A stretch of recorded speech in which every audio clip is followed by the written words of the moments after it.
Kannur corporation ഭരണം നിലനിർത്താൻ കഴിയുമെന്ന ഉറച്ച പ്രതീക്ഷയിലാണ് UDF. വികസനം മുൻനിർത്തിയാണ് വോട്ട് ചോദിക്കുന്നത് എന്ന് കോർപ്പറേഷൻ മേയർ മുസ്ലിം മഠത്തിൽ 24-നോട് പറഞ്ഞു.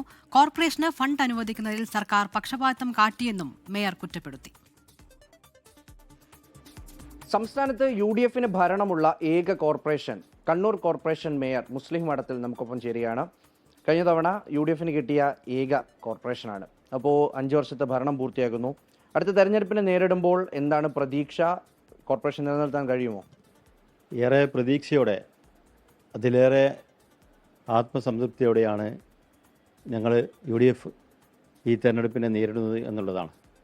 ഒരുപാട് വികസന പ്രവർത്തനങ്ങൾ 2020 അധികാരത്തിലേറിയ ഈ ഭരണസമിതി ഒരുപാട് വികസന പ്രവർത്തനങ്ങൾ നടത്തിയിട്ടാണ് ജനങ്ങളുടെ മുമ്പാകെ പോകുന്നത്.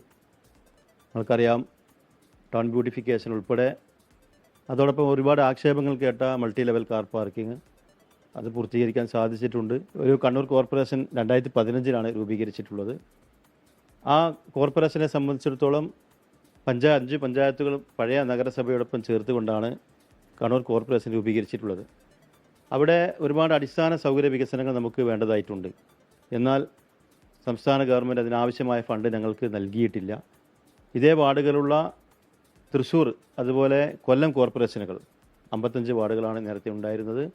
അവിടെയൊക്കെ 70-90 കോടിയൊക്കെ വികസന ഫണ്ടുകൾ അനുവദിക്കുമ്പോൾ കണ്ണൂർ കോർപ്പറേഷനോട് പക്ഷപാതപരമായി കേവലം 52 കോടി മാത്രമാണ് നമുക്ക് ബഡ്ജറ്റ് വിഹിതമായി നമുക്ക് നൽകിയിരുന്നത്. ഇത് മലിനമാകാത്ത ശുദ്ധമായ വെള്ളം ലഭിക്കുക എന്നുള്ളത് ഓരോ പൗരൻ്റെയും അവകാശമാണ്. ആ അവകാശങ്ങൾ ഞങ്ങൾ നിവർത്തിച്ചു കൊടുത്തിട്ടുണ്ട്.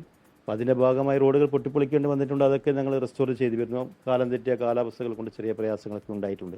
പക്ഷേ അതൊക്കെ ഞങ്ങൾ വലിയ ബൃഹത്തായ പദ്ധതികൾ ചെയ്യുമ്പോൾ ഇത്തരം പ്രയാസങ്ങൾ ഉണ്ടാവാറുണ്ട്. അതൊക്കെ ഞങ്ങൾ പരിഹരിച്ച് മുന്നോട്ട് പോയിട്ടുണ്ട്. അത് സ്വാഭാവികമായും ഒരു മുന്നണി സംവിധാനത്തിൻ്റെ ഭാഗമായി സീറ്റുകൾ ചോദിക്കുകയും അത് അംഗീകരിക്കപ്പെടുകയും ചില സമയത്ത് ധാരണയുടെ പുറത്ത് നിലവിലെ സ്റ്റാറ്റസ് കോ പോവുക, അതൊക്കെ ഒരു ധാരണയുടെ പുറത്തിന് മുന്നണി എന്ന രീതിയിൽ പല അഡ്ജസ്റ്റ്മെൻറ്റുകളും വേണ്ടി വരും. നാളെ നോമിനേഷൻ കൊടുക്കുകയാണ്.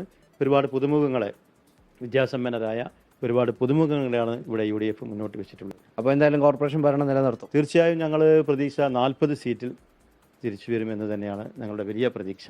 40 സീറ്റ് നേടി കോർപ്പറേഷൻ ഭരണം നിലനിർത്തും എന്നാണ് മേയർ പറയുന്നത്. ഒപ്പം തന്നെ ഈ പറയുന്ന അടിസ്ഥാനരഹിതമായ പ്രചാരണങ്ങൾ ഒരുപാട് നടക്കുന്നുണ്ട്. വികസന പ്രവർത്തനങ്ങൾ കൊണ്ട് അതിന് മറുപടി നൽകാനും കഴിഞ്ഞിട്ടുണ്ട്. അപ്പോൾ അധികാരത്തിൽ തുടരും എന്ന് പറയുന്നുണ്ട്.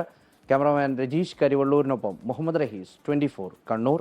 ലോകത്തെവിടെയായാലും ഏത് സമയത്തും 24 വാർത്തകളും ഓഗ്മെന്റഡ് റിയാലിറ്റി പാക്കേജുകളും എക്സ്പ്ലെയിനറുകളും വിശദമായി കാണാൻ ഞങ്ങളുടെ YouTube ചാനൽ നിങ്ങൾക്ക് സബ്സ്ക്രൈബ് ചെയ്യാം.